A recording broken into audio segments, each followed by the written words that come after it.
welcome to Lich's Mastery. This is my first video on this channel. My name's Logan, and today I've decided to show you guys one of my favorite EDH decks, Valky, God of Lies. I've turned this into a Super Friends deck. As you can see that price tag up here, it's probably one of my most expensive, if not my most expensive deck that I own in paper version. It could also go up a lot more. There's things that I could suggest that could upgrade this deck even more. I just think I spent enough on it. But today I'm going to share it with you. This guy right here, he's pretty nasty. You don't really use this front side too much. He can steal creatures and turn into creatures, but mostly you use him. Now, since there's the red and black down at the bottom there, you can play him as a Rakdos commander, even though his front side is black.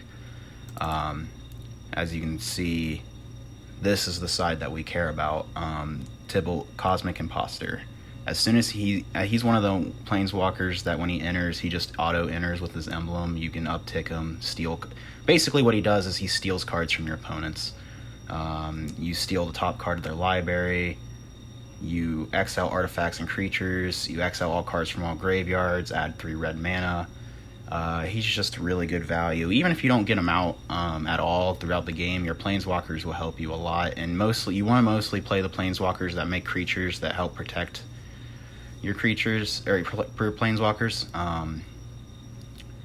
They really help help you proliferate and just get to those ults of those red and black ones. Because, like, honestly, I haven't seen that many red and black Super Friends decks for EDH at all, really. You go on EDH Rec and these other places and you just don't really see deck lists for them, so I decided to give it a shot, and it seems to work pretty well, honestly. I've played a few test games with my friends and I've done pretty well with this deck. So let's go ahead and get into the planeswalkers. Of course, you got Valky, that turns into Tibalt. You got even more Tibalts. I love this guy. This one makes a creature, like I said, and it prevents your opponents from gaining life. So yeah, it makes it harder. It makes Rakdos, what Rakdos hates the most is life gain. So being able to stop that life gain can be really helpful sometimes. Help you win the game. But when we get to the bottom of this list here, I'll actually show you the win condition of this deck. Because we don't have, obviously, doubling season or all access to all the proliferate cards like you have in blue and green, but you got some good stuff in here.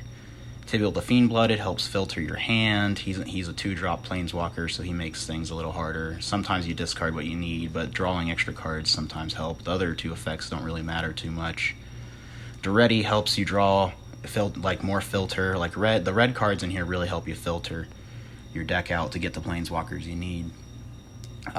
He helps you get artifacts back, which is important. You can get some of your rocks that got popped back to your field.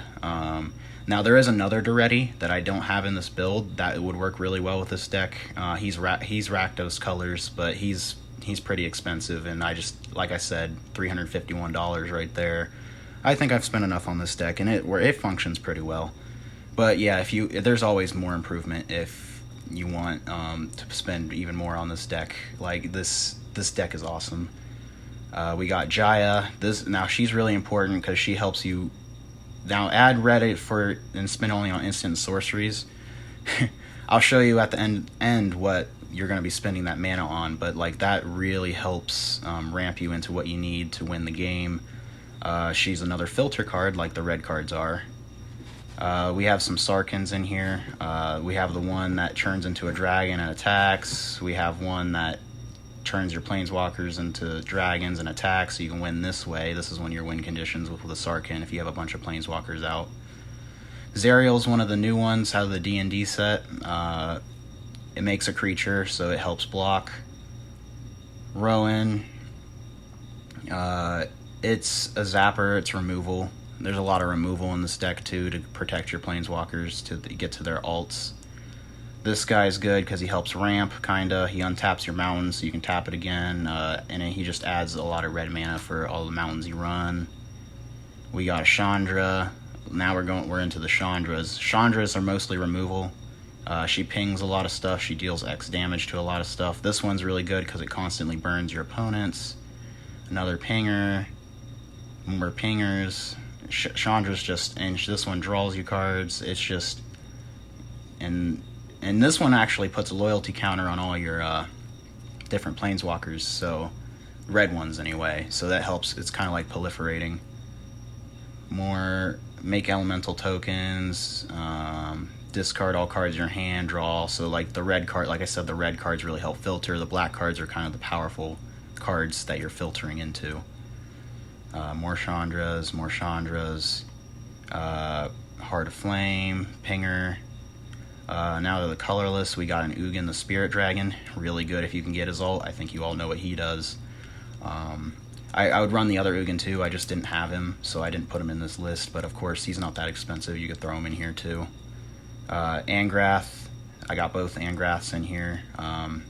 He gets rid of cards in your opponent's hand. He steals creatures, so he's removal. He gives your creatures menace, and he also makes creatures, so it helps with that.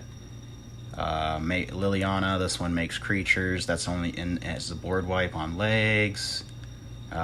This one just helps weaken your opponent's creatures. I don't know if I'd really run this one that much.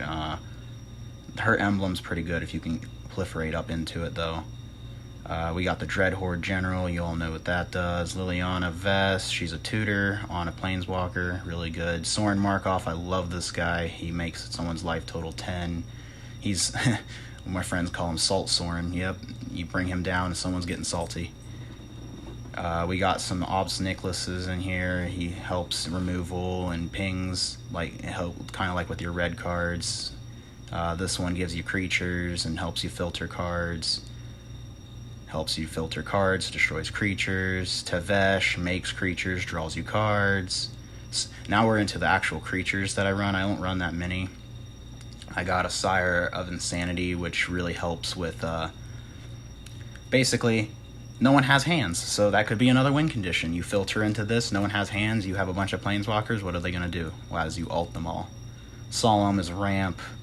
He's a proliferate guy. Yawgmoth is. He just helps you get to your ults. Dockside Extortionist helps you ramp. The disc doesn't really affect you because you're blowing up everything but Planeswalkers. The Throne helps you proliferate. The Clasp helps you proliferate. Bolas' Citadel is awesome. It lets you play all your Planeswalkers for just paying your life away. Chandra's Incinerator lets you copy abilities of stuff. Now we're into the rocks. Of course, you run a lot of rocks. Soul Ring, Talisman, Arcane Signet, Hedron Archive. Like, I'm not going through what each of these do. They just basically tap for mana. Commander Sphere, Mana Geode, Power Stone, Sisay's Ring, Charcoal and Fire Diamond. Replicating Ring, you can proliferate it and get a crap ton more replicating rings. Rakdos Signet. Here's some more proliferate instant and sorceries. Grim Affliction, Volt Charge, and Spread the Sickness are all proliferate cards that do different things. They're mostly removal. Grim Affliction puts a counter on something. It's the weakest one of them, but it still proliferates for 3 mana.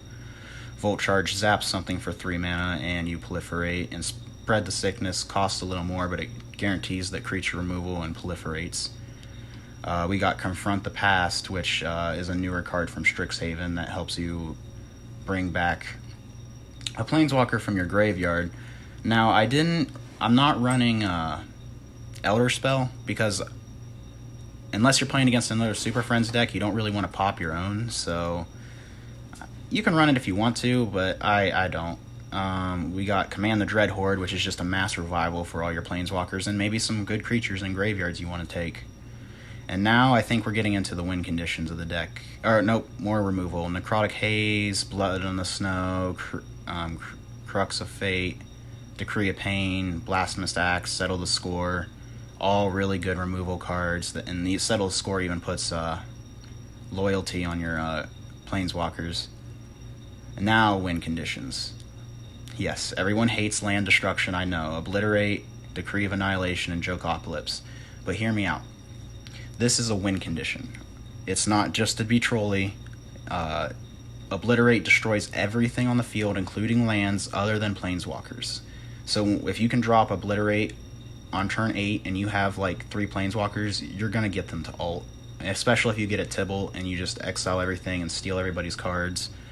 these cards all basically do the same, except they cost different manas, and Obliterate can't be countered, so it's one of the better ones. But yeah, it's a win condition. I only run the 3. There are other cards that you can run for land destruction that you could probably turn this into a land destruction planeswalker deck, but I went against it, and I just threw these 3 cards in here. This is most of the time how I win the game. After I have all of my planeswalkers out, I just drop one of these, and after I filtered with all the filter and removal cards, and get straight into just upticking until and then usually it's a scoop after that. Everybody scoops after that.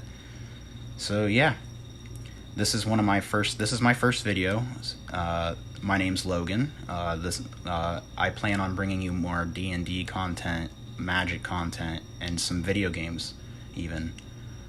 Thanks for joining me today. Please subscribe. I would love that. I mean, I'm learning more about videos every day.